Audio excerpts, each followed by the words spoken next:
Libya کے حکمران رہے۔ 42 سال کے بعد ایک سول وار کا آغاز ہوا اور نیٹو نے بمباری کی، مسلح گروہوں نے جو کرنل قذافی کی فورسز ہیں ان کے خلاف جنگ لڑی، اور جنگ لڑنے کے بعد اقتدار ختم ہوا اور کرنل قذافی مارے گئے۔ مگر کرنل قذافی کے مارے جانے کے بعد، جیسے کہ میں پہلے بتا چکا ہوں، کہ 2 حکومتیں قائم ہوئیں، اور ان حکومتوں کے قائم ہونے کے بعد اب ایک مرتبہ پھر انٹرنیشنل فورسز یہ چاہتی ہیں کہ لیبیا کے اندر ایک متفقہ حکومت قائم کی جائے۔ اس مقصد کے لیے اب پاکستان سفارتی میدان میں آ چکا ہے۔ بظاہر یہ تصور کیا جاتا ہے کہ پاکستان صرف ایران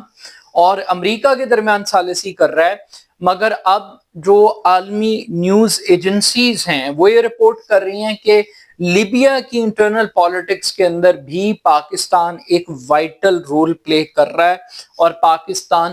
مختلف دھڑوں کے ساتھ اب رابطے میں۔ پاکستان کے جو فیلڈ مارشل ہیں وہ لیبیا کی جو آرمی چیف ہیں ان کے ساتھ بھی کنیکٹڈ ہیں،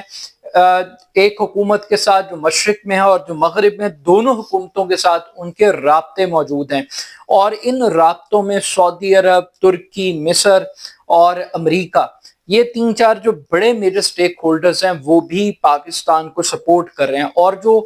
دھڑے ہیں لیبیا کے، انہوں نے بھی پاکستان سے درخواست کی ہے کہ وہ بھی اپنا رول پلے کرے۔ تو اب پاکستان ان دھڑوں کو ملانے کی کوشش کر رہا ہے، اور ایک لیبیاری یونیفیکیشن پلان ہے، ایک لیبیا اتحاد کا ایک منصوبہ پیش کیا گیا ہے پاکستان کی طرف سے، پاکستان کہہ لیجئے یا انٹرنیشنل کمیونٹی کی جانب سے۔ اس منصوبے کے تحت ایک عبوری قومی حکومت کے قیام کا خاکہ پیش کیا گیا ہے، اور 36 ماہ کے لیے ایک ایسی حکومت تجویز کی گئی ہے جس میں تمام دھڑوں کی نمائندگی شامل ہوگی۔ ایک پورا پاور شیئرنگ فارمولہ وہ تجویز کیا گیا ہے۔ 2 ادارے قائم کرنے کی بات کی گئی ہے، ایک نیشنل گورنمنٹ ہے اور دوسری صدارتی کونسل ہے۔ جو نیشنل گورنمنٹ ہے اس کے حوالے سے کہا گیا کہ جو مغربی حکومت کے وزیر اعظم ہیں وہ اس کے سربراہ ہوں گے، اور جو صدارتی کونسل ہے اس کی سربراہی مشرقی حکومت کو دی جائے گی، اور ان کے جو نائب کمانڈر ہیں وہ اس کے سربراہ ہوں گے۔ اب یہاں پر پرابلم یہ آ رہا ہے کہ جو سرکاری عہدوں کی تقسیم ہے، تیل کی آمدنی کی تقسیم ہے، اس کے ساتھ ساتھ انتخابی قوانین کی تشکیل، یہ 3-4 بڑے میجر ایسے پرابلمز ہیں جن کو سالو کرنے کی اب کوشش کی جا رہی ہے، اور اس سے پہلے بھی انتخابات کے لیے کوشش کی گئی، مگر یہ تمام تر کوششیں ناکام رہی ہیں۔ اور چونکہ تیل ایک بڑا ایک میجر سورس آف ارننگ ہے، اور افریقن کنٹریز کے اندر لیبیا کو تیل کی پروڈکشن کے حوالے سے بھی ایک خاصی اہمیت حاصل ہے، تو اب پاکستان یہ کوشش کر رہا ہے کہ کسی طریقے سے ان دونوں گروپس کو آپس میں ملا دیا جائے۔ جو مشرقی گروپ ہے اس کے ساتھ پاکستان کے بڑے گہرے تعلقات ہیں۔ پاکستان نے ابھی جو لیبیا کے چیف آف سٹاف تھے ان کے ساتھ تقریباً $4 ارب کا ایک دفاعی معاہدہ کیا تھا، جس کے تحت 17 JF تھنڈر طیارے اور کچھ میزائل اور کچھ تربیتی پروگرامز لیبیا کی فورسز کے ساتھ شروع کرنے تھے، اور اسی دفاعی معاہدے کے بعد ہم نے دیکھا کہ لیبیا کے یہی جو چیف آف سٹاف تھے وہ ترکی گئے، اور پھر واپسی کے اوپر ایک حادثے کے اندر وہ جاں بحق ہو گئے، اور ان کے جاں بحق ہونے پر بھی بہت سارے سوالات اٹھے کہ ایک طرف انہوں نے $4 ارب کی پاکستان کے ساتھ ڈیل کی، اور پھر اس کے بعد اچانک سے یہ ایک حادثہ پیش آیا، اور اس قسم کے حادثات جو ہوتے ہیں وہ بہت بڑے سوالات کھڑے کرتے ہیں۔ But still at the end of the day Pakistan کا اور لیبیا کا ایک بڑا گہرا تعلق ہے۔ پاکستان کے جو قذافی اسٹیڈیم ہے وہ بھی کرنل معمر قذافی کے نام پر رکھا گیا، لیکن ایک اور کنٹروورسی بھی پاکستان اور لیبیا کے درمیان پائی جاتی ہے، اور یہ جو کنٹروورسی ہے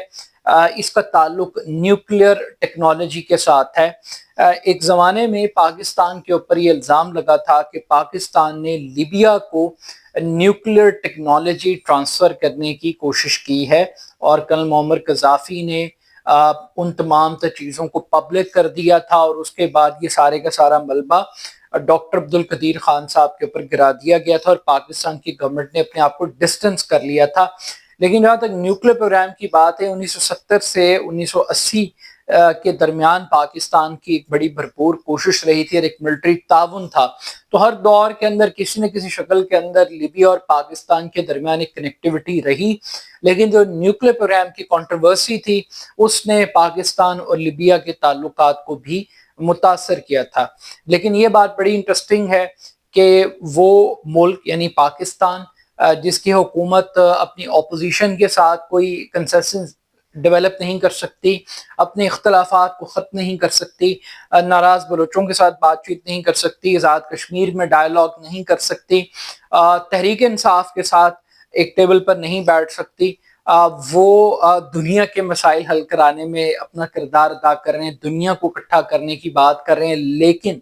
اپنے ملک کے اندر جو میس کریٹ ہوا ہے اس میس کو کریٹ کرنے والے بھی شاید یہی طاقتیں اور قوتیں، مگر اس میس کو سمیٹنے کے لیے کوئی کام، کوئی کوشش، کوئی کاوش نہیں ہو رہی. But still at the end of the day اگر پاکستان یہ رول پلے کرتا ہے تو ڈیفینیٹلی ڈپلومیٹیکلی پاکستان کا جو اسٹیچر ہے وہ بہت بڑھ جائے گا. بٹ اسٹل یہ خبر بڑی سرپرائزنگ تھی اور بڑی معنی خیز ہے کہ کس طریقے سے پاکستان اب انٹرنیشنل پالیٹکس کے اندر ایک بڑے میجر پلیئر کے طور پر سامنے آ رہا ہے. اب دیکھتے ہیں کہ لیبیا کے اندر کیا ہوتا ہے. وہاں تو قومی حکومت بن جائے گی، مگر کیا پاکستان کے اندر بھی ایک نیشنل گورنمنٹ بننی چاہیے، بن سکتی ہے؟ اس کے لیے بھی کوئی روڈ میپ بننا چاہیے. اپنا فیڈ بیک مجھے ضرور دیجیے گا. میرے YouTube channel AR Khan official کو ضرور سبسکرائب کیجیے گا. بہت شکریہ. اللہ حافظ.